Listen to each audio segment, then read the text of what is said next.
Welcome to the CEC Report for the 14th of October 2016. I'm Elisa Barwick, and joining me today is CEC leader Craig Isherwood. Welcome, Craig. Yeah, thanks, Elisa. And on today's show, we have to help avert World War III, Australia must withdraw from Syria.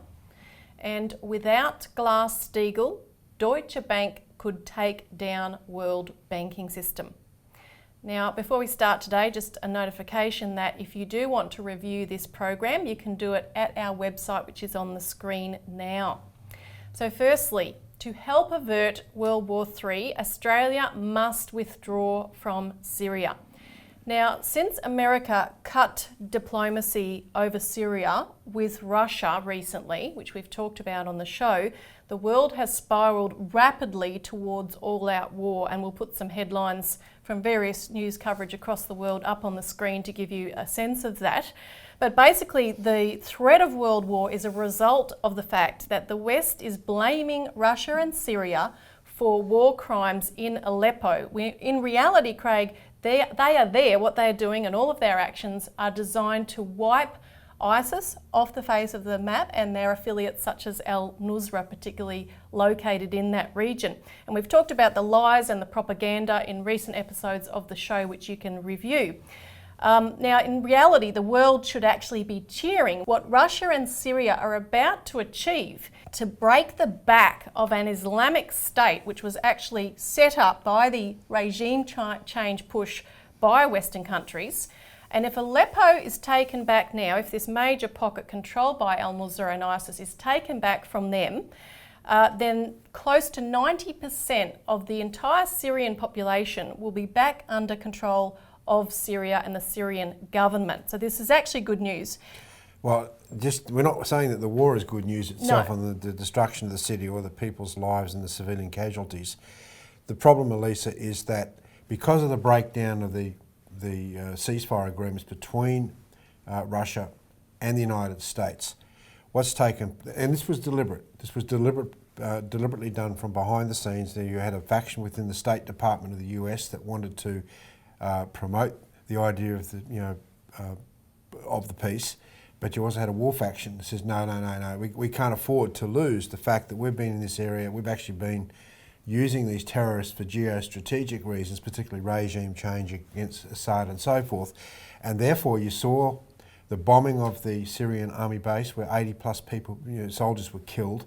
And then immediately the subject was changed to the bombing of that humanitarian convoy where people were the US blamed it on Russia again.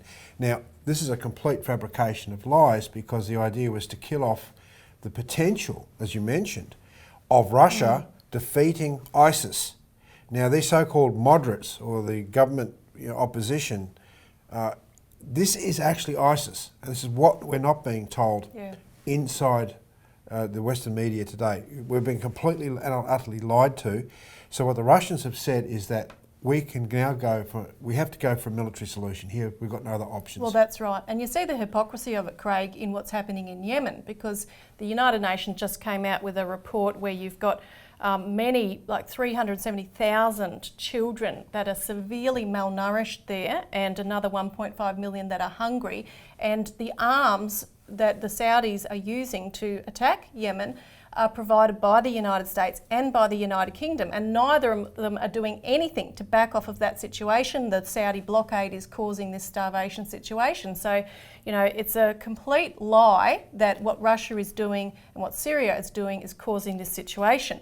But the solution that the US and the UK, and the UK is driving it, what they're proposing now as a solution is totally insane and will set off World War III if they proceed with it, because it's based on setting up a no-fly zone and/or a safe zone, which would mean that if any Syrian or Russian fighter jets are flying through that area over Aleppo, the West would strike them down. This is a complete attack on sovereignty. You have a sovereign nation, Syria, fighting to rid itself of a terrorist group called Al-Qaeda, in effect, in Aleppo, and in the process of trying to rid itself of the terrorist groups, using its sovereign powers with its own armies, a foreign power that hasn't got the rights to come in there will wipe out their own sovereign Air Force. I mean, this is a complete and utter nightmare. Yeah, whereas Yemen is a separate country if you compare it to that example. Now, the other proposals include the West going in to completely bomb, in what they call a shock and awe campaign, the entire Syrian Air Force to put them out of action, or perhaps to do it covertly is one option. And also the other option is to arm the rebel forces in Aleppo with man-pads, which are surface-to-air missiles, so they can take down Syrian and or Russian jets. So this is real insanity. But the other thing that's come out of the UK with the help of France in the recent days is the threat to prosecute Russia for war crimes at the International Criminal Court. And Boris Johnson proposed this. There was an emergency debate in the House of Commons where he also called for protests outside the Russian embassy in London. There's a threat to strip Russia of its veto in the UN Security Council, saying that they're abusing that privilege. And there's been various other statements coming from the British, such as calls for a no-fly zone, Russia's actions being compared to what the Nazis did pre-World War II. I mean, the propaganda and the hyperbole is just reaching extreme lengths. But on the other side, various leaders are warning that this is now more dangerous than the Cold War, and that included the former MI6 chief and Mikhail Gorbachev. Of course, you've had other reactions, such as Putin cancelling his trip to France.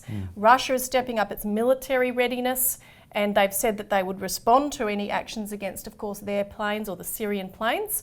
And at the same time, the US military is pushing a $1 trillion modernisation of their nuclear triad. But if Australia broke from this, big questions would be asked, wouldn't they, Craig? Yeah, absolutely. And I think people can go to the website and get our latest petition and also our latest media release on this, which actually tells the truth about what's going on. Yep, so follow the link on the screen to go to our website to get Australia out of Syria.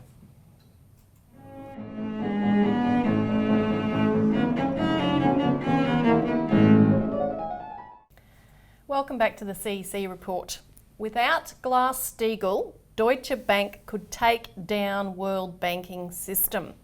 Now look, we were just talking about the war threat, and I'll just say that Russia, like China, is a threat to Anglo-American hegemony over the planet. But the threat is nothing that's taking place in Syria, and it's nothing that is taking place in the South China Sea. The threat is, as we've talked about many times on the show, Craig, the fact that Russia and China are the key countries in the BRICS nations, the Brazil, Russia, India, China, South Africa grouping, which is pushing, as we saw at the Hangzhou G20 summit last month, for a new financial architecture to completely reorganise the financial system. And we need to talk about this today because Deutsche Bank is on the verge of meltdown. Now, the IMF described Deutsche as the greatest risk to the world's financial system in a report they put out in June. They published the graphic you can see on the screen of how interconnected it is with the world's biggest banks due to its derivatives books, one of the biggest in the world. And this is an immediate threat to the City of London, which is the centre of the world's banking system with Wall Street. And we can show another graphic actually from a Bloomberg article showing the extent to which London dominates Eurozone derivatives gambling, which is quite stunning. And we'll also put up some other headlines about the Deutsche collapse and some of the comments that are coming from the experts about what havoc this would wreak if Deutsche Bank is allowed to collapse. Now, just by way of background, Deutsche's leverage is now worse than Lehman Brothers was in 2008. Its shares has plummeted more than 60% just in the last year. 10 hedge funds last week pulled out of Deutsche Bank. Deutsche is actually creating a new, very complex derivative to try to improve its balance sheet, which is actually going to make matters much, much worse. It is already under investigation for creating derivatives that actually hide the reality of their position on the balance sheet and how bankrupt they actually are.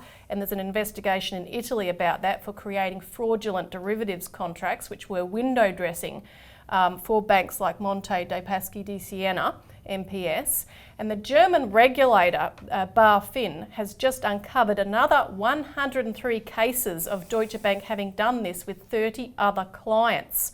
Now, the end of September, saw the biggest surge in 8 years in the buying up of credit default swaps in Deutsche Bank, which are insurance contracts against the bank's failure. So that's a major indication that people think that they're going to go down. And it's bail-in bonds, which would be bailed in and to bail out to save the bank in the case of disaster, or the COCO bonds, are crashing in value as another indication. And the Department of Justice, even in the case of the dodgy mortgage-backed securities that Deutsche sold in the United States, they were levelling a fine. They wanted to get $15 billion out of Deutsche Bank, but they've agreed to wind it back to only $9.5 million, minuscule in regard to what they wanted, knowing that if they took any more, it would blow the whole system. Now, Craig, we're going to talk about here and in the next segment the solution to this being Glass-Steagall. Can you explain exactly what that is for new viewers? Well, Glass-Steagall is a re-regulation of the banking system, Elisa, where you separate out the legitimate commercial banking system, the boring banking system, from the merchant banking, investment banking, stockbroking houses, insurance companies that have become these huge conglomerates in banking terms called too big to fail. Like the big four banks in our country are made up of all these different entities. Well, under the Glass-Steagall, you would break them up. You would separate out the boring checking loans to ordinary people. You protect the deposits, right? And the investment and merchant banking sides of things would be completely separated, and they would have access to any guarantees or depositors' funds. This was done by Roosevelt back in 1933, and it stabilised the entire banking system for 60 years until Glass-Steagall was repealed. The other thing that has to be done here is that you have to then make sure that you recapitalise the entire banking system through a national bank. You create enormous amounts of credit that's spent into the productive economy to reboost, and you have to do that through by establishing a national bank, which we've talked about a lot. So Elisa, I mean, that's the solution. It's a political solution. It's not a financial solution, which most people don't understand, but if the government today wanted to do it, they could. And you can contact us to find out more about that and get further information. Now, after the break, we're going to hear from an expert on this question.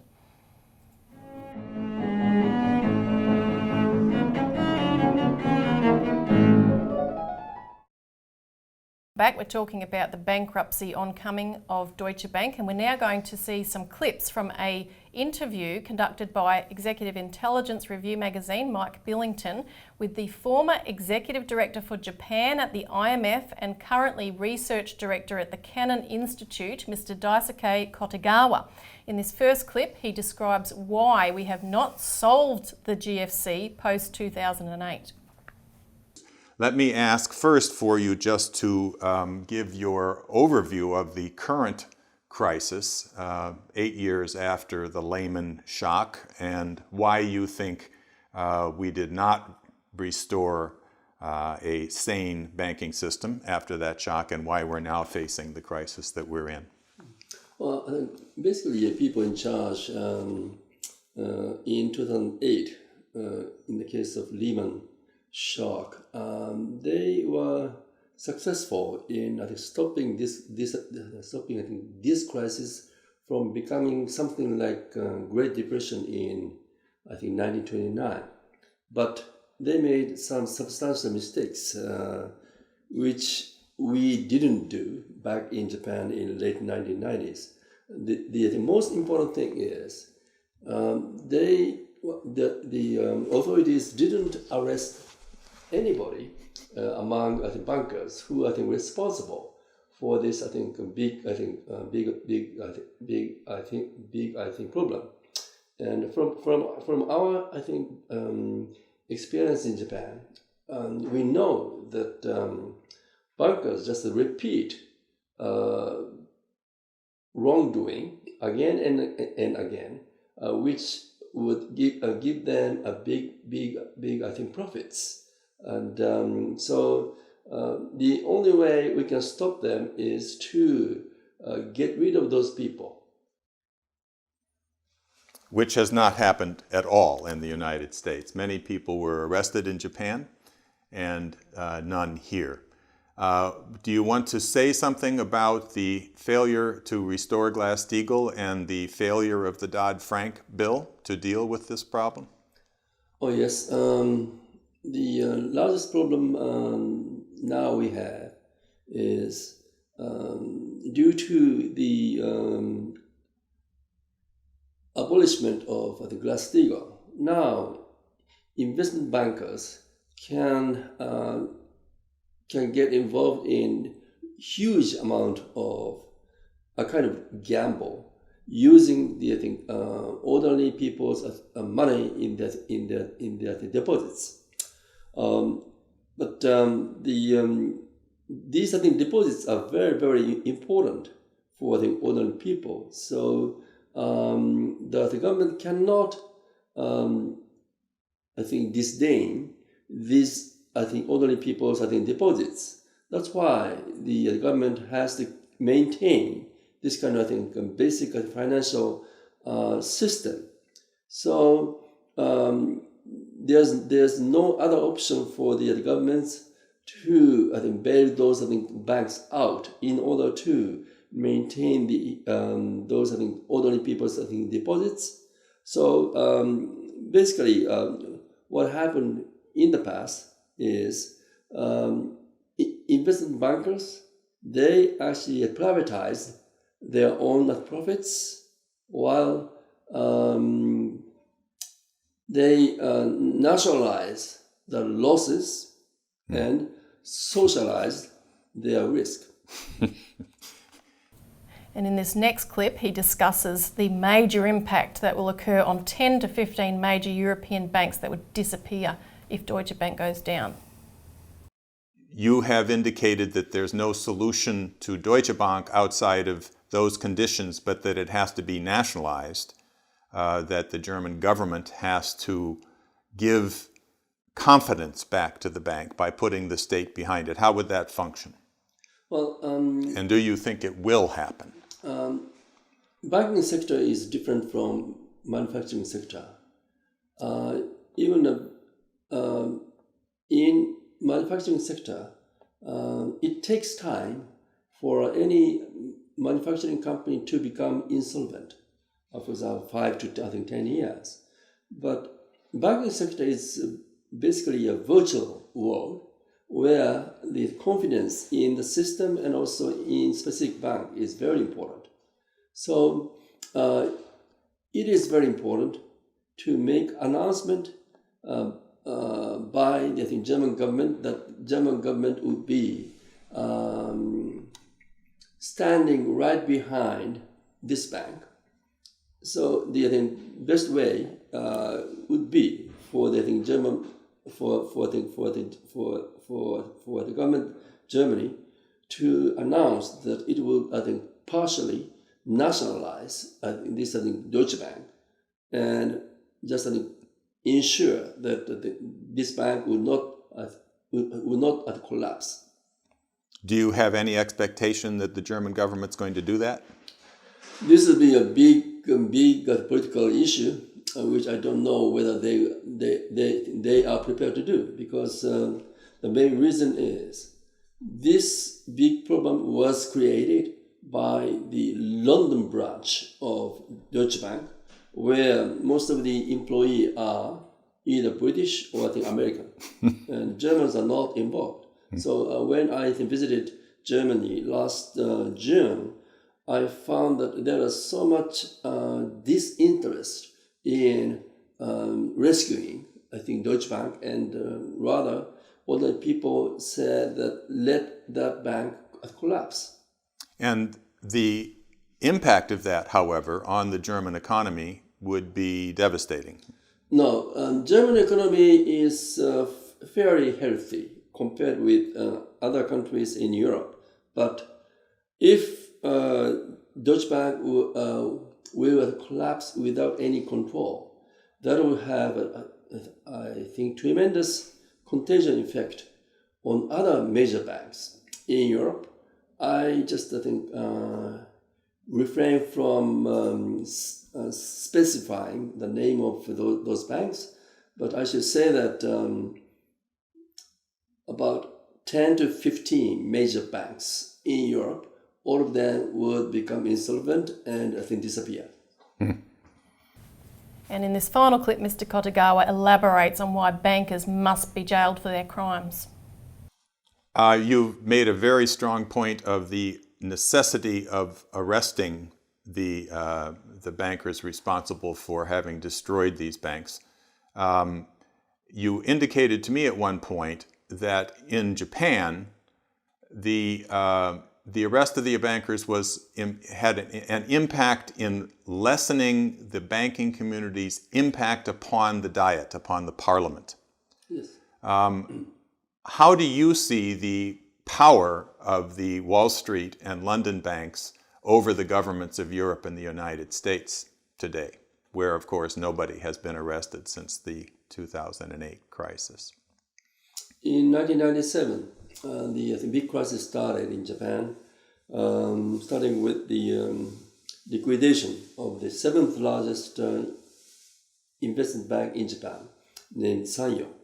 And then just 3 weeks later, the fourth largest investment bank in Japan, named Yamaichi, was also liquidated, and I was in charge. And next year, two big major banks, one named Long-Term Credit Bank, the other named Nippon Credit Bank, both of them were partially nationalized. And all of the board members of those four institutions were later, I think, arrested and I think put in jail. And that did not stop there. And actually, supervisors, like the people who worked in the Central Bank of Japan, the Bank of Japan, and also my colleague in the Ministry of Finance, some of them were arrested just because of the fact that they had too many occasions to have dinners with those bankers or people working in those I think securities houses, and they were put in jail. And some of my friends, they committed, I think, suicide and died. But so those days, I thought those were, I think, very cruel actions over those people. But after I observed here in the States what happened after the Lehman shock, I came to the real I think personal conviction that I think arrest of those bankers were necessary to get rid of their big power over our parliament. Lisa, I find it fascinating that Mr. Kotagawa is recounting his experience of not jailing bankers, because if you go back to 1930, it was Ferdinand Pecora of the Pecora Commission that did exactly that with the Wall Street bankers that had bankrupted and caused the Great Depression back in the 20s. He actually put bankers into jail back then and sent a very clear message through the entire system that Franklin Roosevelt then picked up by adopting the Glass-Steagall regulations to say that this type of behaviour is not tolerable for banking, because the bankers have a very important responsibility for the community as a whole. And that's a very interesting predicate when you start thinking about all Malcolm Turnbull's inquiries and so on and so forth. There is no punitive cost for the banking system at the present time, yet you look at all the damage that's being done currently through the speculation and so forth, you can see that there's a crying need for a new Pecora Commission, which we've called for in this country. So I think that if people follow us on our website about more on this issue, they can find out more and learn about more about what we're calling for.